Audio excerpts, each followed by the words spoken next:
아들인 르호보암이 이제 왕위에 오르게 되는 그러한 상황입니다. 그런데 앞장에서 이 열왕기상 11장을 먼저 보게 되면 11장에서 여호와 하나님께서 솔로몬에게 경고하신 바가 있어요. 근데 그것은 뭐냐면 바로 이스라엘이 둘로 나누게 될 거다라는 것을 솔로몬에게 경고하십니다. 12장에서 지금 나오는 이야기는 뭐냐면요, 솔로몬 왕이 죽고 솔로몬의 아들인 르호보암을 왕으로 세우기 위해서 우리가 왕을 세울 때는 어떻게 합니까? 기름 부음을 하지 않습니까? 그런데 이스라엘 백성들 앞에서 르호보암을 왕으로 세우기로 그리고 책정하여서 왕으로 책봉하는 그러한 과정을 지금 거치는 그러한 상황입니다. 그런데 지금 아시다시피 세겜으로 르호보암이 가서 그곳에 있는 이스라엘 백성들과 만나서 이야기를 하는 과정입니다. 르호보암은 솔로몬에게서부터 받은 모든 이스라엘 왕국과 모든 것들을 누릴 수 있는 그러한 상황이 되어져 있죠. 그런데 아직은 왕이 되지 않은 상태였어요. 왜냐하면 책봉하기 이전이니까요. 그런데 본문을 자세히 보면 무엇라고 얘기를 하냐면요, 아직 왕으로 책봉하기 이전이지만 이미 이 백성들은 르호보암을 왕으로 여기고 있습니다. 그래서 우리 6절에서 시작할 때도 그렇게 말씀하잖아요. 르호보암 왕이 그의 아버지 솔로몬 생전에 라고 이렇게 시작하고 있습니다. 솔로몬 왕이 죽은 다음에 이제 르호보암이 이스라엘 유다 지파 백성들과 만나서 그 이야기를 하는 거예요. 우리가 너를 왕으로 인정해 줄 텐데 그러려면 너가 르호보암에게 이야기하는 겁니다. 너가 우리에게 무언가를 해줘야 한다라는 것을 지금 요구하는 거예요. 유다 지파가 르호보암에게 와서 요구하는 것은 그것입니다. 생전에 너의 부모였던 솔로몬 왕이 우리에게 지워준 무거운 노역과 세금과 그 멍에를 가볍게 해달라는 거였어요. 우리가 흔히 알고 있는 솔로몬 왕은 어떤 왕입니까? 지혜의 왕이지 않습니까? 가장 번창했고 번성했던 그러한 왕입니다. 가장 힘이 있고 강했던 그러한 왕이었어요. 그러한 이스라엘 나라를 통치했던 왕입니다. 그런데 그 왕 솔로몬 왕의 통치를 받았던 이스라엘 백성이 지금 르호보암에게 와서 이야기를 하는 건 뭐예요? 자기들이 받고 있었던 그 고통과 그 노역에 대한 멍에를 가볍게 해달라는 요구입니다. 이게 도대체 무슨 말일까요? 솔로몬은 정말 통치를 잘 했다라고 우리가 알고 있지 않습니까? 지혜로운 왕이고 지혜로 백성들을 다스렸고 하나님을 신뢰하였던. 그런데 이 솔로몬 왕이 말년에 들으면서 너무 무리한 건축을 하면서 점점 퇴색되기 시작했다라는 걸 우리는 알 수가 있어요. 무슨 얘기냐면 성전 건축을 하고 자기의 왕궁을 짓잖아요. 그렇죠? 얼마나 아름답게 짓습니까? 우리가 성경을 통해서 알 수 있습니다. 도대체 솔로몬 왕이 성전을 건축하고 자기의 왕궁을 지을 때 성전보다 왕궁이 더 아름답다라고 표현이 되어 있나요? 아니면 성전이 더 아름답다고 표현이 되어 있나요? 왕궁이 몇 배는 더 아름답고 호가 찬란하다라고 설명되어 있어요. 자, 그렇다면 우리 대한민국의 지금 현실이었지 않습니까? 한 나라를 통치하는 왕이 자기가 사는 그 궁전을 그렇게 호화 찬란하게 할 때 얼마나 많은 세금을 걷어들여야 하고 얼마나 많은 사람들이 그 궁전을 짓는 곳에 노역을 해야 했었냐라는 거죠. 이스라엘 백성들이 그것을 자발적으로 좋은 마음으로 기쁜 마음으로 가서 그 노역을 했을까요? 기쁜 마음으로 그 세금을 내었을까요? 점점 가중되는 그 세금들을 이스라엘 백성들이 감사함으로 우리를 정말 잘 다스려 주셔서 감사합니다라고 하는 그러한 초년의 그러한 마음으로 세금을 내었을까요? 아니요. 점점 가중되는 세금과 노역과 이들은요 로마에서 노예 생활을 할 때랑 별반 다를 게 없어져 버리는 거였어요. 벗어나고 싶으나 어떻게 해요? 이 솔로몬 왕은 우리가 뭐라고 얘기합니까? 솔로몬 대왕이다라고 할 정도로 카리스마 있고 정말 잘 통치했던 왕이었어요. 그 솔로몬이 죽었습니다. 그럼 이들에게서 가장 큰 문제는 뭘까요? 그 노역에서 벗어나는 거잖아요. 세금의 과중 속에서 그것을 조금이라도 줄어들이게 하고 자기들이 좀 더 편하게 살 수 있는 그러한 왕을 세우는 게 이들의 목적이 되지 않을까요? 그러한 마음으로 지금 유다 지파는 르호보암을 찾아온 것입니다. 오늘 본문 말씀 이전에 보면 그러한 이야기들을 해요. 그들이 찾아와서 르호보암에게 이야기를 합니다. 요구를 하는 거예요. 하나같이 다 이야기를 하는 것은 뭐예요? 너희 솔로몬 왕 때에 선대에 우리에게 지어주었던 그 멍에를 가볍게 해달라. 그러면 우리가 너를 왕으로 인정해 주겠다라는 거예요. 그 말 속에는 어떤 의미가 들어있습니까? 이런 거죠. 르호보암 당신이 왕이 되려면 우리의 요구를 들어달라는 거예요. 그런데 그 요구를 들어주지 않으면 우리는 이 유다 지파는 당신을 왕으로 인정하지 않겠다라는 겁니다. 뭐예요? 반역이에요. 르호보암이 지금 왕으로 표현되고 있지만 아직 왕으로 책봉되기 이전이라 그랬잖아요. 그 자리에서 이들을 다 몰살할 수도 있었을까요? 없었을까요? 있었어요. 그런데 어떻게 해요? 3일의 말미를 줍니다. 3일의 말미를 가지고 어떻게? 그때 대답을 듣겠노라고 하면서 유다는 돌아가요. 그리고 오늘 본문 말씀에서 이제 나타나는 게 그겁니다. 르호보암이 어떻게 처신하는지에 대해서 나타나고 있어요. 오늘 제가 말씀 제목으로 삼았던 것처럼 노인들의 권면이다라는 제목을 삼았어요. 이 제목을 삼은 이유는 단순합니다. 제가 지금보다 더 어렸을 때 10대, 20대 때 어른들이 하는 이야기를 귀뚱으로 들었었어요.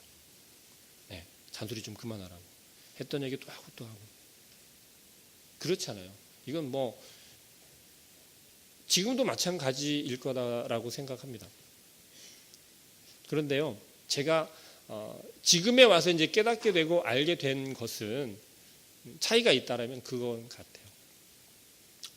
하나님을 알고 말씀을 알고 예수 그리스도를 아는 사람이 예수 그리스도를 영접한 예수 그리스도를 영접한 사람들이 하는 권면 속에는 무엇이 있냐면 하나님의 마음이 있고 하나님의 말씀이 있다라는 거예요. 그런데 그렇지 않다면 그렇지 않은 권면들은 뭐예요? 네. 올바로 이끌기 힘들고 딴 길로 이끌 수 있다라는 겁니다. 오늘 본문 말씀에 나오는 르호보암이 찾아간 르호보암 왕을 권면하고 옆에서 잘 인도하는 그러한 사람들이 솔로몬 왕 때부터 솔로몬을 보좌했던 그러한 신하들이 있었어요. 지혜로웠겠죠. 여호와를 경외하는 사람들이었을 거예요. 옆에서 철저히 솔로몬 왕이 딴 곳으로 딴 생각을 하고 다른 방향으로 가려 할 때 옆에서 끊임없이 권면하고 충고해주고 바른 길로 이끌려고 노력했던 사람들이었을 거예요. 성경의 이야기하는 건 지혜로운 사람들이었다라고 표현하고 있어요. 르호보암 왕도 마찬가지로 그들에게 먼저 권면을 구합니다. 유다 지파가 이렇게 이야기를 하고 옵니다. 어떻게 할까요? 라면서 물어봐요. 그랬더니 이 노인들은 뭐라고 이야기를 했습니까? 7절 말씀에 대답하여 이르되 왕이 만일 오늘 이 백성을 섬기는 자가 되어 그들을 섬기고 좋은 말로 대답하여 이르시면 그들이 영원히 왕의 종이 되리이다. 뭐라고요? 이 백성을 섬기는 자가 되라고 권면해 주고 있어요. 섬기는 자가 되라. 섬기는 게 무엇입니까? 섬기려면 어떻게 해야 하나요? 왕이 백성들을 섬긴다라고 하는 게 어떤 의미의 섬김일까요? 왕과 신하를 떠나서 일단 우리의 삶 속에서 섬긴다라고 하는 것은 어느 정도까지가, 어느 선까지가 섬기는 것일까요? 섬기는 기준이 도대체 뭘까요? 공경하는 것, 예의 범절을 지키면서 어른들에게는 깍듯이 인사하고 아이들은 잘 타이르고 그런 게 섬기는 걸까요? 여기에서 이야기를 하는 건요, 그들의 마음을 헤아리는 것으로 이야기합니다. 백성들의 마음을 헤아린다라는 것은 어떻게 해야 하나요? 듣는 데서부터 와요. 그렇지 않습니까? 들어야 그 백성들의 마음을 알 수 있잖아요. 그리고 또 계속해서 이야기를 합니다. 그들을 섬기고 좋은 말로 대답하여 이르시면 그들이 영원히 왕의 종이 되리이다. 오히려 섬기는데 그들의 왕이 될 수 있다라는 거예요. 이 노인들은 정말 지혜로운 사람들이었어요. 왜요? 솔로몬이 말년에 이스라엘 백성들에게 그렇게 과중한 노역을 시키고 과중한 세금을 매기어서 힘들어하는 상황들을 모두 알고 있었다는 얘기죠. 그러면 누구보다도 그 백성들이 필요로 하고 요구하는 것이 무엇인지를 잘 알고 있었다라는 거죠. 그런데 8절 말씀에 바로 이렇게 나옵니다. 르호보암 왕은 노인들이 자문하는 것을 버리고 라고 이야기를 해요. 분명히 르호보암도 그들이 지혜롭고 여호와 하나님을 의지하면서 보좌할 거라는 걸 아마 알았을 거예요. 알고 있을 거예요. 왜냐하면 솔로몬의 아들이잖아요. 다 보았을 거 아니에요. 그런데 왜 버렸을까요? 그 이유가 바로 이어서 나옵니다. 자기 앞에 모셔있는 자기와 함께 자라난 어린 사람들과 의논하여 이르되 너희는 어떻게 자문하여 이 백성에게 대답하게 하겠느냐라고 이야기합니다. 르호보암은 자기와 함께 자란 그 동년배들 그리고 그들을 자기 신하로 삼아서 그들에게 권면을 구하고 있습니다. 자, 입장을 한번 바꿔서 볼게요. 내가 왕의 친구이고 왕이 앞에 있어요. 왕이 저에게 물어봅니다. 나에게 물어봐요. 야, 백성들이 이런 일이 있어서 나에게 이렇게 물어보는데 동일한 이야기라고 생각을 해봅시다. 우리 아버지가 세금도 좀 많이 내고 일도 좀 많이 시켰다고 백성들이 나한테 와서 그거를 좀 줄여달래. 넌 어떻게 생각하냐? 라고 물어보는 거예요. 자, 그럼 저희 입장에서는 제가 뭐라고 얘기를 할까요? 제가 신실한 사람이고 지혜로운 사람이었다면 앞에 노인들이 대답했던 것처럼 이야기를 했을 거예요. 그런데 저는 혈기왕성한 젊은 사람이에요. 그리고 왕의 친구예요. 왕의 편을 들까요? 아니면 백성들의 편을 들까요? 나의 위치는 이미 보장되어 있습니다. 왜요? 이미 왕의 보좌관이고 왕의 신하가 되어 있잖아요.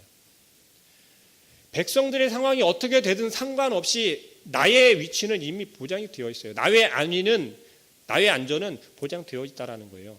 쉽게 다시 말하면 나의 생사나 나의 삶은 보장되어 있다라는 거예요. 그런 상황에서 왕에게 온전한 이야기를 할까요? 아니면 왕의 듣기에 좋은 이야기를 할까요?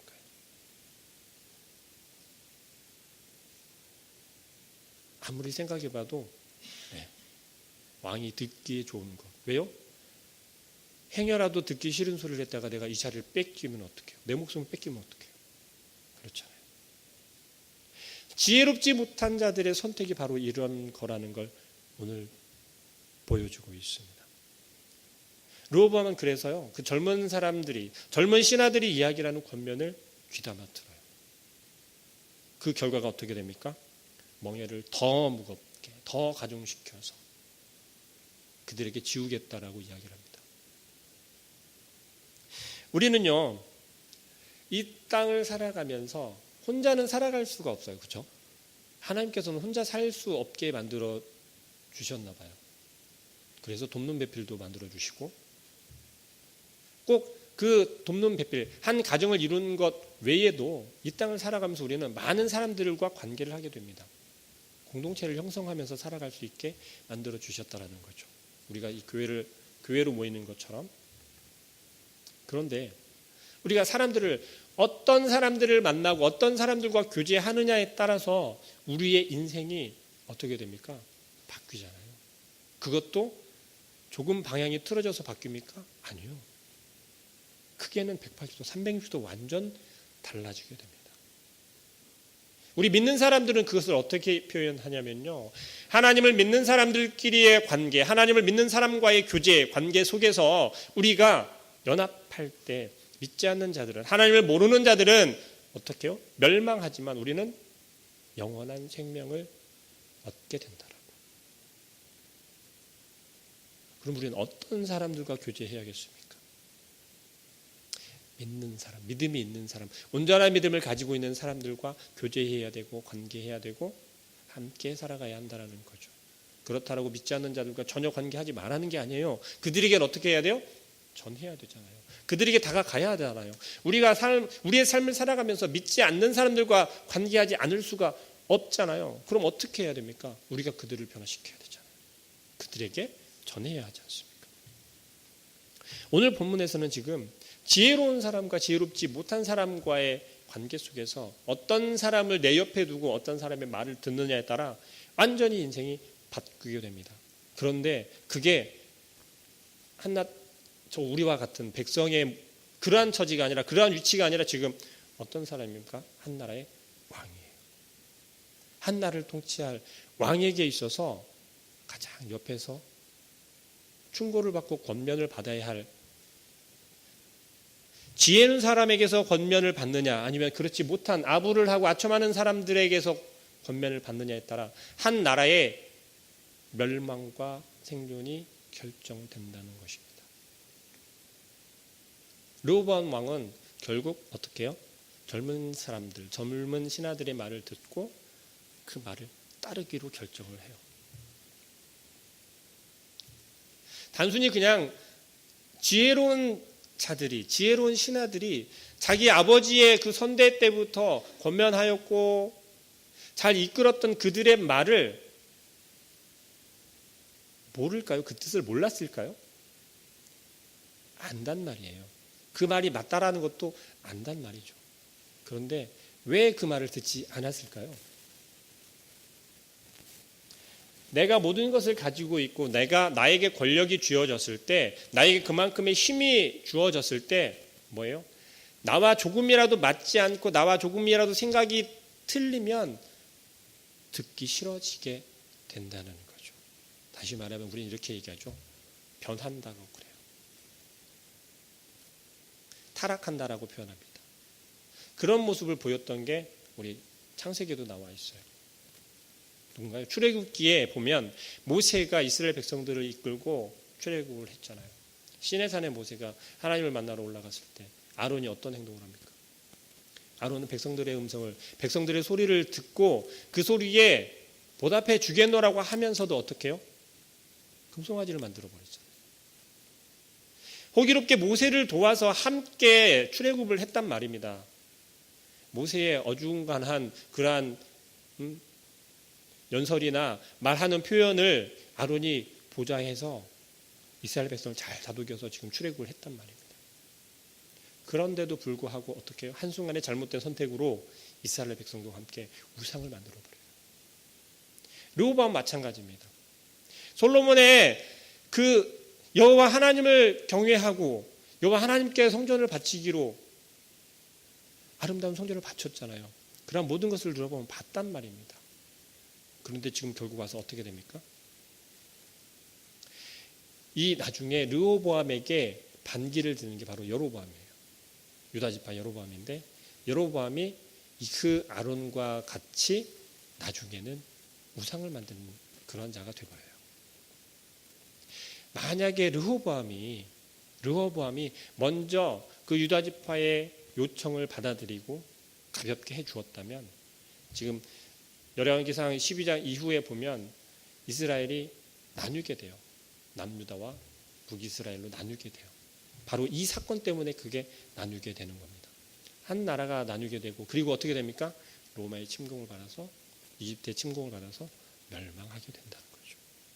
한 나라에 하나님께서 선택하신 그 민족의 그 나라가 멸망하게 되는 그 시작이 바로 정말 너무나도 아이러니하게 어떤 사람의 권면을 받고 지혜로운 사람의 여호와 하나님의 말씀을 의지하는, 여호와를 경외하는 사람들의 그 권면을 받지 않고 나에게 아첨을 하고 나에게 좋은 소리를 하는 그 사람들의 말을 따른 결과라는 겁니다.